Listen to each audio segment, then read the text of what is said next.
Friends ನಮಸ್ಕಾರ, welcome back to my channel. ಹೇಗಿದ್ದೀರಾ? ಆರಾಮಿದ್ದೀರಾ? ನಾವು ಕೂಡ ಆರಾಮಿದ್ದೀವಿ ನೋಡಿ ಫ್ರೆಂಡ್ಸ್. ನೀವು ಆರಾಮಿದ್ದೀರಾ ಅಂತ ಅನ್ಕೋತ ಇವತ್ತಿನ ವ್ಲಾಗ್ನ ಸ್ಟಾರ್ಟ್ ಮಾಡ್ತಾಯಿದ್ದೀನಿ ನೋಡಿರಿ. ಇವತ್ತು ನಾನು ಅಕ್ಕಿ ಪಾಯಸ ಮಾಡುತ್ತೀನಿ ನೋಡಿರಿ ಫ್ರೆಂಡ್ಸ್. ಇಲ್ಲಿ ಅಕ್ಕಿ ಪಾಯಸ ಮಾಡೋಕೆ ಅರ್ಧ ಬಟ್ಲು ಅಕ್ಕಿ ತೊಗೊಂಡಿನಿ ರೀ, ಅರ್ಧ ಬಟ್ಲು ಸಕ್ಕರೆ ತೊಗೊಂಡಿನಿ, 1 ಬಟ್ಲಷ್ಟು ಹಾಲು ತೊಗೊಂಡಿನಿ ರೀ. ಮತ್ತು ಇಲ್ಲಿ ನೋಡಿರಿ 2 ಏಲಕ್ಕಿ ತೊಗೊಂಡಿನಿ, ಮತ್ತು ಡ್ರೈ ಫ್ರೂಟ್ಸ, ಮತ್ತೊಂದು ಸ್ವಲ್ಪ ತುಪ್ಪ ತೊಗೊಂಡಿನಿ ನೋಡಿರಿ ಫ್ರೆಂಡ್ಸ. ನಿಮ್ಗೆ ಜಾಸ್ತಿ ಕ್ವಾಂಟಿಟಿಲಿ ಬೇಕಾದ್ರೆ ಜಾಸ್ತಿನೂ ತೊಗೋಬೋದು, ಮತ್ತು ಸಕ್ಕರೆ ಹೆಚ್ಚು ಕಮ್ಮಿ ನಿಮಗೆ ಎಷ್ಟು ಬೇಕಂತ ನೋಡ್ಕೊಂಡು ನೀವು ಮಾಡ್ಕೊಬೋದು ನೋಡಿರಿ ಫ್ರೆಂಡ್ಸ. ನಾವಿವಾಗ ಇಲ್ಲಿಷ್ಟು ತೊಗೊಂಡಿದ್ದೀವಿ ನೋಡಿರಿ. ಹೇಗೆ ಮಾಡೋದಂತ ನೋಡ್ಕೊಂಡು ಬರೋಣ ಬರ್ರಿ. ನಾವಿಲ್ಲಿ ಇವಾಗ ಪಾಯಸನ ಕುಕ್ಕರಲ್ಲಿ ಮಾಡ್ತಾಯಿದ್ದೀನಿ ನೋಡಿರಿ. ಅದಕ್ಕಂತ ಹೇಳಿಬಿಟ್ಟು ನಾನಿಲ್ಲಿ ಕುಕ್ಕರ್ನ ಬಿಸಿಗೆ ಇಟ್ಕೊಂಡಿದ್ದೀನಿ. ಅಲ್ಲಿ ಆ ಕುಕ್ಕರ್ನಾಗ ನೋಡಿರಿ 1-2 ಸ್ಪೂನಷ್ಟು ತುಪ್ಪ ಹಾಕ್ಕೊಂಡಿನಿ ನೋಡಿರಿ ಫ್ರೆಂಡ್ಸ. ತುಪ್ಪ ಒಂದು ಸ್ವಲ್ಪ ಬಿಸಿ ಆದಮ್ಯಾಗ ಅದ್ರ ಒಳಗೆ ನೋಡಿರಿ ಇವಾಗ ನಾವು ಫಸ್ಟಿಗೆ ಡ್ರೈ ಫ್ರೂಟ್ಸ್ನ ಕಟ್ ಮಾಡಿ ಇಟ್ಕೊಂಡಿದ್ದೆ ನೋಡಿರಿ. ಅದನ್ನು ಹಾಕ್ಕೊಂಡ್ಬಿಟ್ಟು ಒಂದು ಸ್ವಲ್ಪ ಹುರ್ಕೋಗ್ತೀನಿ ನೋಡಿರಿ. ಸ್ವಲ್ಪ ಡ್ರೈ ಫ್ರೂಟ್ಸ್ ಕಲರ್ ಚೇಂಜ್ ಆದಮ್ಯಾಗ ತಗೋಗ್ತೀನಿ ನೋಡಿರಿ. ಒಂದು ಸ್ವಲ್ಪ ಕಲರ್ ಚೇಂಜ್ ಆದರೆ ಸಾಕು ನೋಡಿರಿ, ಜಾಸ್ತಿ ಏನು ಹುರಿಯೋದು ಬೇಕಾಗಿಲ್ಲ ಅಂತ ಸ್ವಲ್ಪನೇ ಹುರ್ಕೊಂಡು ತೆಗಿತೀನಿ ನೋಡಿರಿ. ಮತ್ತು ಇವಾಗ ನಾವು ಹುರ್ಕೊಂಡಿದ್ದೇವೆ ನೋಡಿರಿ, ಅದೇ ತುಪ್ಪದಾಗ ಇವಾಗ ನಾವು ಅಕ್ಕಿನೂ ಅದರಲ್ಲೇ ಹಾಕ್ಕೊಂಡ್ಬಿಟ್ಟು ಅದನ್ನು ಒಂದು ಸ್ವಲ್ಪ ಒಂದು ಚೂರು ಕಲರ್ ಚೇಂಜ್ ಆಗೋವರೆಗೂ ಫ್ರೈ ಮಾಡ್ಕೋಬೇಕು ನೋಡಿರಿ ಫ್ರೆಂಡ್ಸ. ಒಂದು ಸ್ವಲ್ಪ ಕಲರ್ ಚೇಂಜ್ ಆದ್ರೂ ಸಾಕು, ಜಾಸ್ತಿ ಏನು ಕಪ್ಪಗಾಗಬೇಕು, ಜಾಸ್ತಿ ಬ್ರೌನ್ ಆಗಬೇಕು ಅಂತ ಏನಿಲ್ಲ. ಒಂದು ಚೂರು ಕಲರ್ ಚೇಂಜ್ ಆದ್ರೆ ಸಾಕು ನೋಡಿರಿ. ಮತ್ತು ಇದು ಬೇಗನೆ ಆಗ್ತದೆ ನೋಡಿರಿ ಫ್ರೆಂಡ್ಸ. ಕುಕ್ಕರಲ್ಲಿ ಮಾಡೋದ್ರಿಂದ ಜಾಸ್ತಿ ನಾವು ಅದ್ರ ಕಡೆ ಗಮನನೂ ಕೊಡಬೇಕಾಗಿ ಅಂತ ಏನಿಲ್ಲ ನೋಡಿರಿ ಫ್ರೆಂಡ್ಸ, ಬೇಗನೆ ಆಗ್ತದೆ. ಹಾಗಂತ ಹೇಳಿಬಿಟ್ಟು ನಾನಿವಾಗ ನಿಮ್ಗೆ ಅಕ್ಕಿ ಪಾಯಸನ ಬೇಗ ಹೇಗೆ ಮಾಡೋದು ಅಂತ ಹೇಳ್ತಾ ಇದ್ದೀನಿ. ನೋಡ್ಬೋದು ಇವಾಗ ಸ್ವಲ್ಪ ಕಲರ್ ಚೇಂಜ್ ಆಗಿದೆ ನೋಡಿರಿ. ಅದಕ್ಕೆ ಇವಾಗ ಅಕ್ಕಿನ ಹುರ್ಕೊಂಡಾಯಿತು.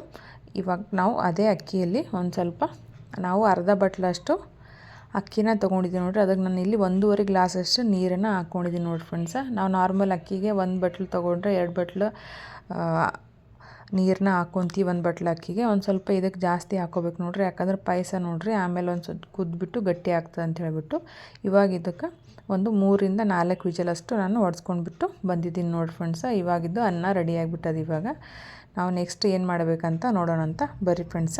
ನಾವು ಆವಾಗಲೇ ಅರ್ಧ ಬಟ್ಲಷ್ಟು ಸಕ್ಕರೆ ತೊಗೊಂಡಿದ್ದೆ ನೋಡಿರಿ. ಅದನ್ನು ಇವಾಗ ಒಂದು ಪಾತ್ರೆ ಒಳಗೆ ಹಾಕ್ಕೊಂಡ್ಬಿಟ್ಟು ಅದನ್ನು ಒಂದು ಸ್ವಲ್ಪ ಪಾಕ ಥರ ಮೆಲ್ಟ್ ಮಾಡ್ಕೋಬೇಕು ನೋಡಿರಿ. ಅದು ಒಂದು ಸ್ವಲ್ಪ ಕಲರ್ ಚೇಂಜ್ ಆಗೋವರೆಗೂ ನಾವು ಅದನ್ನು ಒಂದು ಸ್ವಲ್ಪ ಫ್ರೈ ಮಾಡ್ಕೋಬೇಕು. ಒಂದು ಸ್ವಲ್ಪ ಅದೇ ನೀರು ಬಿಟ್ಕೊಳ್ಳುತ್ತೆ ನೋಡ್ಬೋದು ನೀವು. ಫಸ್ಟಿಗೆ ನಮ್ಗೆ ಹಾಕಿದ ತಕ್ಷಣ ಒಂಚೂರು ನೀರು ಬಿಟ್ಕೊಳ್ಳುತ್ತೆ ನೋಡ್ಬೋದು ನೀವು.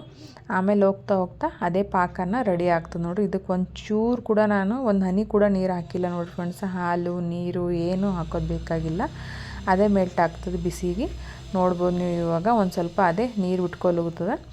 ಒಂದು ಸ್ವಲ್ಪ 1-2 ನಿಮಿಷ ಆದಮೇಲೆ ಕಲರ್ ಕೂಡ ಚೇಂಜ್ ಆಗೋಕೆ ಸ್ಟಾರ್ಟ್ ಆಗ್ತದೆ ನೋಡಿರಿ. 1-2-3 ನಿಮಿಷದಾಗ ಈ ಪಾಕನ ರೆಡಿ ಆಗ್ತದೆ ನೋಡಿರಿ. ನೋಡ್ಬೋದು ನೀವು ಇವಾಗ ಒಂದು ಸ್ವಲ್ಪ ಕಲರ್ ಕೂಡ ಚೇಂಜ್ ಆಗಿ ಪಾಕನೂ ರೆಡಿ ಆಗೋಕ್ಕೆ ಬಂದದ್ದು ನೋಡಿರಿ. ಸಕ್ಕರೆನೂ ಕರಗ್ತಾ ಕಲರ್ ಚೇಂಜ್ ಆಗ್ತದೆ ನೋಡಿರಿ. ಒಂದು ಸ್ವಲ್ಪ ಈ ಥರ ಕಲರ್ ಚೇಂಜ್ ಆದ್ರೆ ನಾವು ಗ್ಯಾಸನ್ನು ಆಫ್ ಮಾಡಿಕೊಂಡ್ರೆ ಸಾಕು ನೋಡಿರಿ ಫ್ರೆಂಡ್ಸ. ಅದೇ ಒಂದು ಸ್ವಲ್ಪ ಬಿಸಿ ಕಲರ್ ಇನ್ನೂ ಚೇಂಜ್ ಆಗ್ತದೆ ನೋಡ್ಬೋದು ನೀವು. ಇವಾಗ ಒಂಚೂರು ಬ್ರೌನ್ ಕಲರ್ ಆದ್ರೆ ಪಾಯಸಕ್ಕೂ ಕಲರ್ ಸೂಪರಾಗಿ ಬರ್ತದೆ ನೋಡಿರಿ. ಹಂಗಂತ ನಾನಿಲ್ಲಿ ಒಂದು ಸ್ವಲ್ಪ ಸಕ್ಕರೆನ ಮೆಲ್ಟ್ ಮಾಡ್ಕೊಂಡ್ಬಿಟ್ಟಿನಿ ನೋಡಿರಿ. ಇಷ್ಟ ಆದರೆ ಸಾಕು ನೋಡಿರಿ ಫ್ರೆಂಡ್ಸ. ಬೇಕಂದ್ರೆ ನೀವು ಈ ಥರ ಮಾಡೋದು ಬೇಡ ಅಂದರೆ ಡೈರೆಕ್ಟ್ ಸಕ್ಕರೆನೂ ಕೂಡ ಹಾಕ್ಕೋಬೋದು. ಮತ್ತು ಕೆಲವೊಬ್ರು ಏನು ಮಾಡ್ತಾರಂತ ಅಂದರೆ, ನಾವು ಇವಾಗ ಅಕ್ಕಿನ ಕುದಿಸೋಕ್ಕಿಡೋವಾಗ ಅದಕ್ಕೇ ಒಂದು ಸ್ವಲ್ಪ ಕಾಯಿ ಹಾಲನ್ನ, ಹಸಿ ಕೊಬ್ಬರಿ ಬರುತ್ತಲ್ಲ ನೋಡಿರಿ, ಆ ಕೊಬ್ಬರಿನ ಚೆನ್ನಾಗಿ ಹಾಲು ತೆಗೆದ್ಬಿಟ್ಟು ಅದನ್ನು ಕೂಡ ಹಾಕ್ಕೊತಾರೆ. ನಾನು ಇಲ್ಲೇನೂ ಹಾಕಿಲ್ಲ ನೋಡಿರಿ, ನಾರ್ಮಲ್ ನೀರು ಹಾಕಿಬಿಟ್ಟೆ ಕುದಿಸ್ಕೊಂಡ್ಬಿಟ್ಟು. ನೀವು ಬೇಕಾದ್ರೆ ಕೊಬ್ಬರಿದ ಹಾಲು ಕೂಡ ಹಾಕ್ಕೋಬೋದು, ಇಲ್ಲ ನಾರ್ಮಲ್ ಹಾಲನ್ನು ಕೂಡ ಹಾಕ್ಕೊಂಡು ಬೇಯಿಸ್ಕೋಬೋದು. ನಾನಿವಾಗ ಫಸ್ಟು ನೀರು ಹಾಕ್ಬಿಟ್ಟು ಬೇಯಿಸ್ಕೊಂಡು ಆಮೇಲೆ ಒಂದು ಬಟ್ಲಷ್ಟು ಹಾಲನ್ನ ಹಾಕ್ಕೊಂಡಿದ್ದೀನಿ ನೋಡಿರಿ. ನೀವು ಬೇಕಾದರೆ ಫುಲ್ ಹಾಲಲ್ಲಿ ಕೂಡ ಮಾಡ್ಕೋಬೋದು ನೋಡಿರಿ. ನಾನಿವಾಗ ಹಾಲನ್ನ ಹಾಕಿಬಿಟ್ಟು ಅದನ್ನು ಕೂಡ ಒಂದು ಸ್ವಲ್ಪ ಕುದಿಸ್ಕೊಂಡಿನಿ ನೋಡಿರಿ. ನಾವು ಆವಾಗಲೇ ಪಾಕನ ಮಾಡಿಟ್ಕೊಂಡಿದ್ದೆ ನೋಡಿರಿ. ಇವಾಗ ಅದಕ್ಕೆ ಸ್ವಲ್ಪನೇ ಹಾಕ್ಕೋಬೇಕು. ಒಂದೇ ಸತಿ ಹಾಕ್ಕೊಂಡ್ರೆ ಉಪ್ಪು ಮೈ ಮೇಲೆ ಬರೋ ಸಾಧ್ಯತೆ ಇರ್ತದೆ ನೋಡಿರಿ ಫ್ರೆಂಡ್ಸ. ಸ್ವಲ್ಪ ನೋಡಿಕೊಂಡು ಹಾಕ್ಕೋಬೇಕು. ನಿಮಗೆ ಸ್ವೀಟು ಜಾಸ್ತಿ ಕಮ್ಮಿ ಎಷ್ಟು ಬೇಕು ಅಂತ ನೋಡ್ಕೊಂಡು ನೀವು ಹಾಕ್ಕೋಬೋದು ನೋಡಿರಿ. ಇವಾಗ ಎಲ್ಲನೂ ಹಾಕ್ಬಿಟ್ಟು ಚೆನ್ನಾಗಿ ಕಲಿಸ್ಕೋಬೇಕು ನೋಡಿರಿ. ಕಲಿಸ್ಕೊಂಡ್ಬಿಟ್ಟು ಅದಕ್ಕೆ ಕುದಿಯೋಕ್ಕೆ ಬಿಡ್ಬೇಕು ನೋಡಿರಿ. ಒಂದು 3-4 ನಿಮಿಷ ಕುದ್ರೆ ನಮ್ಮ ಪಾಯಸ ರೆಡಿ ಆಗ್ತದೆ ನೋಡಿರಿ. ಕಲರ್ ನೋಡ್ಬೋದು ನೀವು ಎಷ್ಟು ಚೆನ್ನಾಗಿ ಬಂದದ ಅಂತ ಹೇಳಿಬಿಟ್ಟು.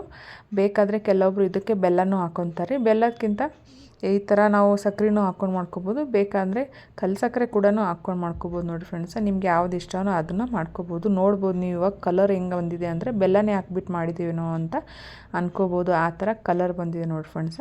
ಇವಾಗ 3-4 ನಿಮಿಷ ಕುದಿಸ್ಕೊಂಡ್ಬಿಟ್ಟಿದ್ದೀನಿ. ಇವಾಗ ಡ್ರೈ ಫ್ರೂಟ್ಸು ಮತ್ತು ಏಲಕ್ಕಿನ ಕುಟ್ಕೊಂಡ್ಬಿಟ್ಟು ಅದನ್ನು ಕೂಡ ಹಾಕಿದ್ದೀನಿ ನೋಡಿರಿ. ಇವಾಗ ನೋಡ್ಬೋದು ನೀವು ಒಂದು ಸ್ವಲ್ಪ ತಿಳಿಯಾಗಿ ಕಾಣಿಸ್ತಿರ್ಬೋದು, ಆದರೆ ಅಕ್ಕಿ ಪಾಯಸ ಇರೋದ್ರಿಂದ ಆಮೇಲೆ ಒಂದು ಸ್ವಲ್ಪ ಗಟ್ಟಿ ಆಗ್ತದೆ ನೋಡಿರಿ. ಒಂದು 3-4 ನಿಮಿಷ ಕುದಿಸ್ಕೊಂಡ್ಮ್ಯಾಗ ನಮ್ದು ಇವಾಗ ಪಾಯಸ ಕೂಡ ರೆಡಿ ಆಗ್ಯದ ನೋಡಿರಿ ಫ್ರೆಂಡ್ಸ. ಇವಾಗ ಅಕ್ಕಿ ಪಾಯಸ ರೆಡಿ ಆಗ್ಯದ ನೋಡಿರಿ.